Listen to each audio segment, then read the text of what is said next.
मुन्ना तिवारी जी 2 बार के जीते हुए प्रत्याशी है, तो क्या लग रहा है कि उनके साथ आपकी लड़ाई नहीं है?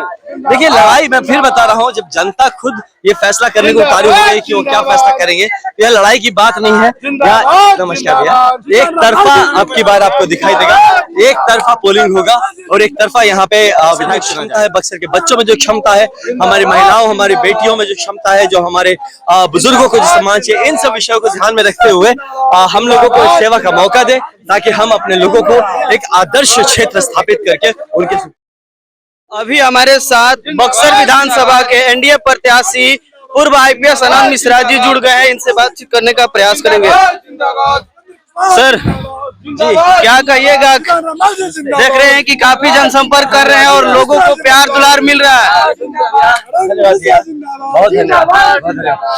ये देख सकते हैं कि दुलार भी है और लोगों का एक भरोसा विश्वास भी है कि उनकी आशाएं हैं हमसे कि हम लोग उन जिम्मेदारियों को उठाएंगे जो कि किसी भी विधायक से या सांसद से लोग चाहते हैं, तो उनकी बात सुने और उनके मुद्दों के लिए खड़ा हो और उनको उनके जीवन के फंसे हुए मामलों में हल दिला सके। भारत के गृह मंत्री अमित शाह जी आए थे और स्पेशल आपको बोले कि आपको बक्सर का नहीं बिहार की जिम्मेवारी देकर गए हैं। नहीं, ऐसा कोई बात नहीं है, वो नॉर्मल बात करें, सेवा की बात किया, सेवा भाव से उन्होंने, मैं तो यही समझता हूँ, मुझे बोला कि अपना काम सेवा भाव से करना है आपको और बिहार के लिए सेवा करना है। बार बार मंचों से आप ही का नाम ले रहे थे, बक्सर के लिए नहीं बिहार के लिए बुलाएंगे हैं, बोल रहे थे अमित शाह। देखिए, ये का नाम बार बार ले रहे नहीं, मुझे लगता है हर आदमी तो जो भी बक्सर के लिए करे या कहीं करे, बिहार का ही सेवा होगा। और हमारे माननीय गृह मंत्री जी का आभार है इस बात के लिए कि उन्होंने एक इस तरह का हम लोगों को एक जिम्मेदारी दी, एक हमें इस काबिल समझा कि एक दायित्व का पालन करने को दिया और हम लोग मिलकर इस पूरे दायित्व का पूरा पालन करेंगे। बक्सर में सर किस मुद्दे को लेकर चुनाव लड़ रहे हैं? बक्सर में सबसे बड़ा मुद्दा है जमीनी लेवल पर करप्शन, और जो ये भ्रष्टाचार है वो ऐसा हो गया है कि यहाँ की व्यवसायी समाज हो या यहाँ की जो हमारी महिलाओं की सुरक्षा की बात हो, या फिर यहाँ पे युवाओं के लिए जो नए अवसर की बात हो, या विभिन्न तरीकों से लोगों की जीवन जैसे फंस सा गया है, बढ़ ही नहीं रहा। और विधायक महाशय सिर्फ बार बार यही कहते हैं, भैया हम तो सरकार में नहीं है, विपक्ष में हमसे ना हो पाएगा, है ना। जब आपसे हो ना पाएगा तो साइड हटिए। तो उनका जितना फंड है उतना तो काम करवा है। भैया फंड नहीं होता है, विधायक फंड पे नहीं चलता है, विधायक अपने नेतृत्व पे चलता है, एक सांसद अपने नेतृत्व पे चलता है। फंड सरकार का होता है, वो सिर्फ 5 करोड़ की जो बात करते हैं वो बहुत सारी, प्रणाम भैया, वो बहुत सारे ऐसी चीजों को करने के लिए, गैप्स को फिल करने के लिए होता है जो कहीं कहीं छुटपुट काम रुक जाते हैं। मेन उनका काम होता है नए प्रोजेक्ट्स लाना, नए इन्वेस्टमेंट कराना अपने जिले में, नए अवसर क्रिएट करना, और इसमें 100% वो फेल हुआ है। 100%, एक भी % बोला जाए कि कुछ किया हो तो नहीं किया, 100% फेलियर इन लास्ट 10 years।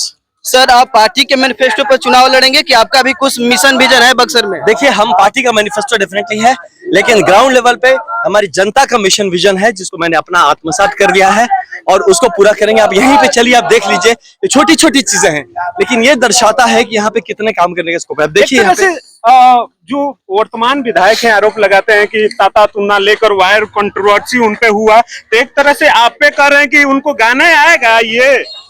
देखिए भैया, हम यहाँ विकास का गाना गाने आए हैं। हम यहाँ पे हमारे बच्चों के लिए और हमारे युवाओं के लिए नए अवसर का गाना गाने आए हैं। हम लोग यहाँ पे हमारे क्षेत्र को विकसित क्षेत्र में बदलने का गाना गाना है। हम बाकी किसी ऐसी तरह की चीज में नहीं उलझना चाहते हैं जो कि शायद कोई नशे के हाल में बोलता हो या ऐसे करता हो, तो उस चीजों में हम नहीं उलझ सकते। आपकी लड़ाई किससे है बक्सर में?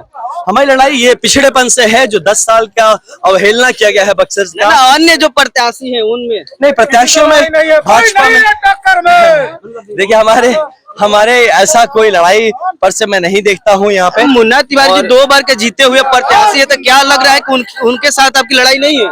देखिए, लड़ाई मैं फिर बता रहा हूँ, जब जनता खुद ये फैसला करने को उतारू हो गई कि वो क्या फैसला करेंगे, यह लड़ाई की बात नहीं है। यहाँ नमस्कार भैया, एक तरफा अब की बार आपको दिखाई देगा, एक तरफा पोलिंग होगा और एक तरफा यहाँ पे विधायक चुना जाएगा। बक्सर विधानसभा के मतदाताओं से आपकी क्या अपील रहेगी? हमारी यही अपील रहेगी कि आपने 10 साल का ये त्रासदी देख लिया है, आपके विकास को मौका देना है, चीजों को बढ़ने का मौका देना है, एक बेहतर भविष्य के लिए मौका देना है। और हमारे बक्सर में क्षमता है, बक्सर के बच्चों में जो क्षमता है, हमारी महिलाओं, हमारी बेटियों में जो क्षमता है, जो हमारे बुजुर्गों को जो सम्मान चाहिए, इन सब विषयों को ध्यान में रखते हुए हम लोगों को सेवा का मौका दे, ताकि हम अपने लोगों को एक आदर्श क्षेत्र स्थापित करके उनके सुपुर्द। चलिए धन्यवाद सर। तो देखिए जिस तरीके से पूर्व आईपीएस आनंद मिश्रा जी का हमने बयान लिया, इनका बयान कैसा लगा आप लोग कमेंट में जरूर बताइएगा। मिलते हैं फिर अगले वीडियो में, धन्यवाद।